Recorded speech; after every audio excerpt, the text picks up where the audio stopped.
नमस्कार दोस्तों, स्वागत है आप सभी का एक बार फिर से आपके अपने YouTube चैनल टेक्निकल जॉब ज्ञान में। दोस्तों कैसे हो आप सब लोग? उम्मीद करता हूँ कि आप सब अच्छे होंगे। आप सबकी तैयारी बहुत ही शानदार चल रही होगी। काफ़ी सारे बच्चे जैसे कि अभी आईसीआर टेक्नीशियन ग्रेड 1 का एग्जाम हुआ है, तो बहुत सारे बच्चे बोल रहे हैं कि सर इसके एनालिसिस पे आप वीडियो बनाइए, सर इसकी कट ऑफ कितनी रह सकती है, मेरे नंबर इतने आ रहे हैं तो सर मेरा सिलेक्शन हो जाएगा क्या? सर इसमें 2 एग्जाम के बारे में बोल रहे हैं तो एक एग्जाम और हो सकता है क्या? होगा तो कब तक होगा? तो आज की इस वीडियो के अंदर अपन इन्हीं सब चीजों के बारे में बात करेंगे। पेपर का लेवल कैसा था, कितने बच्चे अब्सेंट रहे लगभग उसके बारे में बात करेंगे, एक्सपेक्टेड कट ऑफ के बारे में अपन बात करेंगे, दूसरा पेपर होगा या नहीं होगा, इन सब चीजों के बारे में अपन डिटेल में बात करने वाले हैं। बाकी जो भी बच्चा चैनल पे पहली बार विजिट कर रहा है, चैनल को सब्सक्राइब जरूर कर लीजिएगा। और अगर आपने अभी तक हमारे टेलीग्राम चैनल को ज्वाइन नहीं किया है तो वीडियो को डिस्क्रिप्शन में लिंक मिल जाएगी। बहुत सारे बच्चे ऑलरेडी ज्वाइन कर चुके हैं। सभी प्रकार की सरकारी तकनीकी भर्तियों की जानकारी, ऑफिशियल नोटिफिकेशन और कोई भी अपडेट होती है भर्तियों से संबंधित आपको टेलीग्राम चैनल में मिल जाएगी। कोई भी अपडेट मिस नहीं होगी, क्योंकि यूट्यूब कई बार नोटिफिकेशन भेजता है, कई बार नोटिफिकेशन भी नहीं भेजता। तो टेलीग्राम चैनल को दिन में आप एक बार चेक कर लोगे तो सभी भर्तियों के बारे में जो भी अपडेट होगी वहां पे आपको मिल जाएगी।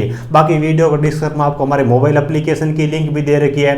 12 की जो बच्चे तैयारी कर रहे हैं, फिटर, टर्नर, मशीनिस्ट, इलेक्ट्रिशियन, इन सब के लिए हमने बड़े स्तर पे मेगा टेस्ट सीरीज वहां पे प्रोवाइड कर रखी है। स्टेज 1 और स्टेज 2 दोनों के साथ में है ना। इसी हिसाब से डिप्लोमा इलेक्ट्रिकल के लिए टेस्ट सीरीज दी हुई है। मोबाइल एप्लीकेशन पे काफी सारी चीजें आपके लिए फ्री ऑफ कॉस्ट भी अवेलेबल है। पहले जो फुल लेंथ टेस्ट है आईटीआई के लिए, डिप्लोमा के लिए बिल्कुल फ्री ऑफ कॉस्ट हमने प्रोवाइड कर रखे हैं। अलग अलग एग्जाम के प्रीवियस पेपर है वो भी आपको एप्लीकेशन में बिल्कुल फ्री ऑफ कॉस्ट मिल जाएंगे। तो उन सब चीजों का फायदा जरूर उठाना जो भी बच्चे 12 की तैयारी कर रहे हैं ना। तो चलो दोस्तों आज की इस वीडियो को स्टार्ट करते हैं। सबसे पहले अपन बात कर लेते हैं दोस्तों जो कि बच्चे बता रहे हैं अटेंडेंस के बारे में।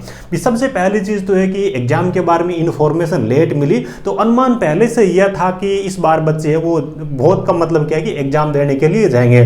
तो जितनी उम्मीद थी कि इतने कम जाएंगे वो तो नहीं, लेकिन यहाँ पे जैसे कि बच्चे बता रहे हैं भी लगभग 60% है, 70% जो बच्चे वो एग्जाम हॉल के अंदर उपस्थित है। यानी कि मान के चलिए 30% के आसपास में बच्चे वो ऑलरेडी से एग्जाम देने के लिए नहीं आए। उनका कारण जो भी रहे, तो इतनी अटेंडेंस इस बार लगभग बच्चे बता रहे हैं। ठीक है, और उसके बाद में देखिए 2 एग्जाम वाला कॉन्सेप्ट है, उसके बारे में बात कर लेते हैं। अभी इन्होंने इंफॉर्मेशन दे रखी है, पहला एग्जाम हम ले रहे हैं और जरूरत पड़ी, यानी कि इन्होंने ऐसा नहीं लिखा है भी 2 एग्जाम होंगे, ऐसा नहीं लिखा है। इन्होंने लिखा है भी दूसरा एग्जाम हम करवा सकते हैं, वो हमारी मर्जी है। ठीक है, तो ये एग्जाम कब करवाएंगे? जब कोई नौबत आएगी इनको। यानी कि बात ये कि पहला आपका ये जो अभी एग्जाम है ना, अगर ये एग्जाम सही तरीके से हुआ है, कहीं पर भी कोई पेपर लीक जैसी इनको घटना सामने नहीं आती है, बिल्कुल सही तरीके से सारी चीजें हो रखी है, तब तो आपकी कट ऑफ है ना इसी एग्जाम के आधार पर जारी कर दी जाएगी। दूसरा एग्जाम नहीं लेंगे। फिर दूसरा एग्जाम में लेने की संभावना हम जताते हैं। ऐसा इन्होंने इसलिए लिखा ताकि यहाँ पे बहुत ज्यादा पैसे चलाने वाला वो सिस्टम नहीं हो। भी बच्चों को ये रहे कि एक एग्जाम और आगे हो सकता है, तो बहुत ज्यादा पैसा कोई नहीं फेंकेगा ना। तो इसलिए मेनली वो चीज लिखी गई थी। अगर ये एग्जाम आपका सिस्टमेटिक तरीके से सही से हुआ है, कोई भी अनियमितता इनको नहीं लगती इस एग्जाम में, तो आपकी जो मेरिट है इसी एग्जाम के आधार पर जारी कर दी जाएगी।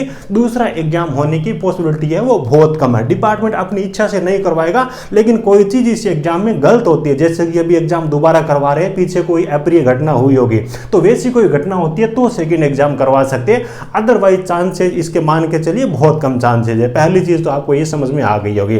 अब पेपर के लेवल के बारे में बात करते हैं। उसके बाद में जो एक्सपेक्टेड कट ऑफ है, जो बच्चे बोलते हैं मेरे इतने नंबर बन रहे सर, क्या मैं सेफ हूं क्या ना, तो उस चीज के बारे में बात करेंगे। देखिए अलग अलग सब्जेक्ट के हिसाब से अपन बात करें, जिस हिसाब से बच्चे बता रहे हैं। सबसे टफ जो पार्ट बताया जा रहा है, वैसे तो हो सकता है भी आपकी ओपिनियन कुछ अलग हो, मुझे जिन बच्चों ने बताया उनको कोई अलग पार्ट है वो मतलब टफ लगा होगा, लेकिन ऑल ओवर सभी चीजों के बारे में बात करेंगे तो शायद आप मेरी ओपिनियन से सहमत होंगे। बाकी आपकी जो भी ओपिनियन है उसके बारे में भी आप कमेंट करके मुझे बता सकते हो। भी सोशल साइंस वाला जो पार्ट है ना, उसके बारे में बताया जा रहा था, ये पेपर का सबसे हार्ड पार्ट था ना सोशल साइंस। और दूसरा जो पार्ट बताया जा रहा है, जो जीके वाला जो पार्ट है, ये पार्ट तो दोस्तों मॉडरेट था। कैसा था? मॉडरेट ये पार्ट था। लेकिन यहाँ पे प्रॉब्लम ये बताई जा रही है कि जिन बच्चों ने 10th करके एग्जाम दिया ना, भी ऐसी बेसिक एजुकेशन क्वालिफिकेशन तो यहाँ पे 10th की थी, लेकिन यहाँ पे चीजें उनका स्तर काफी ज्यादा हाई था। डायरेक्ट जिसने 10th कर रखी है ना, वो यहाँ से काफी सारे प्रश्न ऐसे हैं जिनको नहीं बना पाएगा। जीके के अंदर भी प्रश्नों का कई प्रश्न ऐसे थे जो बताया जा रहा है ग्रेजुएशन लेवल के थे। सोशल साइंस में तो 10th वाले बच्चे हैं उनको हवाई नहीं लगी, ऐसे बच्चे बता रहे हैं।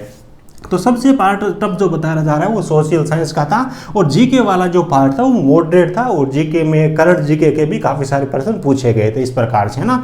उसके बाद में अपन बात करें मैथ की दोस्तों, किसकी बात करते हैं, मैथ के बारे में बात करते हैं। पिछला जो पेपर था ना इसका जो आउट हुआ था, जिसके बाद में ये पेपर दोबारा करवा रहे हैं, उतना मैथ यहाँ पे सब्जेक्ट टफ नहीं आया था, लेकिन ऐसा बताया जा रहा है कि मैथ के प्रश्न इस बार कैलकुलेटिव ज़्यादा थे, यानी कि लेंथ ही ज़्यादा थे, जिसकी वजह से टाइम बहुत ज़्यादा लग रहा था। तो एक तरीके से इसको भी मैं मॉडरेट रूप में लेके चलूंगा मैथ को भी, है ना। और उसके बाद में अपन बात कर लेते हैं साइंस की, किसकी बात कर लेते हैं, साइंस की बात कर लेते हैं। तो साइंस के अंदर ऐसे बताया जा रहा है, केमिस्ट्री है वहाँ से भी न्यूमेरिकल पूछे गए थे, रिएक्शन वगैरह के, फिजिक्स के भी काफ़ी सारे न्यूमेरिकल पूछे गए थे, है ना। बायोलॉजी वगैरह से चीज़ें बहुत कम पूछी गई थी। तो ऑल ओवर बच्चे यही बता रहे हैं कि इसका जो लेवल है वो आप मॉडरेट लेके चल सकते हो। किस प्रकार का, इसका लेवल ही मॉडरेट लेके चल सकते हो, यानी कि इजी का तो यहाँ पे किसी भी पार्ट के अंदर कोई भी सवाल नहीं है। हालांकि जो पार्ट अलग अलग दे रखे, किसी बच्चे को कोई सा पार्ट अप लगा, किसी बच्चे को कोई सा पार्ट अप लगा, ऑल ओवर इसका अपन एवरेज मान के चले ना, मॉडरेट टू हाई लेवल का ये एग्जाम था। जो बच्चे अक्सर एसएससी का एग्जाम अटेंड करते हैं ना, एसएससी का एग्जाम देते हैं, उन बच्चों का भी यही कहना था कि एसएससी की तुलना में ये जो पेपर था इसका लेवल काफी ज्यादा हाई था। हालांकि बच्चे ये भी बता रहे कि पिछली बार जो आईसीआर ने एग्जाम करवाया था ना, उसकी तुलना में इसका लेवल थोड़ा सा ठीक था, यानी कि थोड़ा सा लो था। हालांकि ऑल ओवर अपन मान के चले तो मॉडरेट टू हाई था, ठीक है। उसके बाद में एक चीज और सामने निकल के आती भी, पेपर का लेवल टफ था। इसके बाद में अपने को एक चीज के जरिए और पता चलता है, जैसे भी जिन भी बच्चों से मैं पूछ रहा हूं ना भी आपकी एवरेज अटेंडिंग कितनी है, कितने प्रश्नों को आपने अटेंड किया है। तो देखिए यहाँ पे बच्चे स्टार्ट होते हैं 50 प्रश्नों से, सर हमने 50 अटेंड किया है, किसी ने 55 अटेंड किया है, किसी ने 60, 65, 70, है ना। 75 वाले तो बहुत कम है, लगभग 70 में आके थक जाते हैं। यानी कि 50 से लेकर के 70 के आसपास में बच्चे वो प्रश्न बता रहे हैं। अलग अलग बच्चों की अलग अलग ओपिनियन है। तो यहाँ पे आप देखोगे 50 से लेकर के 70, यानी कि ज्यादातर बच्चे है ना 50, 55 और 60 वाले ही है। अब 100 में से 50, 55 और 60% बच्चे अटेंड करके आते हैं। तो इसका मतलब ये है कि पेपर का ऑल ओवर जो लेवल है वो टफ ही है, ना तो कोई मीडियम है ना ही कोई इजी है ना। तो देखिए भी बच्चों ने अटेंड है वो 50 से लेकर के 70 प्रश्नों की अटेंडिंग रह रही है बच्चों की। उसके बाद में पिछला जो एग्जाम था जिसमें भीड़ इसकी तुलना में डबल थी, है ना। भी इस बार बच्चे बहुत कम एग्जाम देने के लिए गए पिछली बार की तुलना में। बहुत सारे बच्चों को तो पता ही नहीं लगा। अब बहुत सारे बच्चे ऐसे भी है, सर हमारे पास में तो जब मेल आया ना पिछले एग्जाम के बाद में, तो हमने सोचा हमारा तो सिलेक्शन हो गया, हम तो खुश हो गए, लेकिन ये तो एग्जाम दोबारा ले रहे हैं, इस बार हम एग्जाम देने के लिए नहीं जाएंगे। क्योंकि बहुत सारे बच्चों को तो आईसीआर ने डरा दिया, पिछला एग्जाम भी कुछ इस लेवल का लिया था ना। ये वास्तविकता, ये सच्चाई है। तो इस वजह से ये बच्चे एग्जाम देने के लिए कम गए हैं। पिछली बार अनरिजर्व कैटेगरी की अपन बात करें ना, तो यहाँ पे 61 कट ऑफ थी, है ना। इसी हिसाब से ओबीसी की बात करें तो ओबीसी की थी 57 थी, और ईडब्ल्यूएस कैटेगरी की जो कट ऑफ थी वो 58 थी। और उसके बाद में चलो उनको छोड़ो, थोड़ा थोड़ा उनके अंदर मतलब गैप था, ठीक है। तो ये अनरिजर्व कैटेगरी की 61 थी। अब देखिए 50 से लेकर 71 तक इस बार अटेंड है, मतलब बच्चों ने अटेंड किया इतना नंबर। इसका एवरेज अगर मान के चले ना, लगभग एवरेज बच्चों ने 60 प्रश्नों को अटेंड किया है। तो ऐसा तो है नहीं कि 60 एवरेज आ रहा है तो 60 कट ऑफ हो जाएगी। उनमें से भी जो क्रीम बच्चे जिनका शानदार प्रदर्शन रहेगा उन्हीं का सिलेक्शन होने वाला है ना।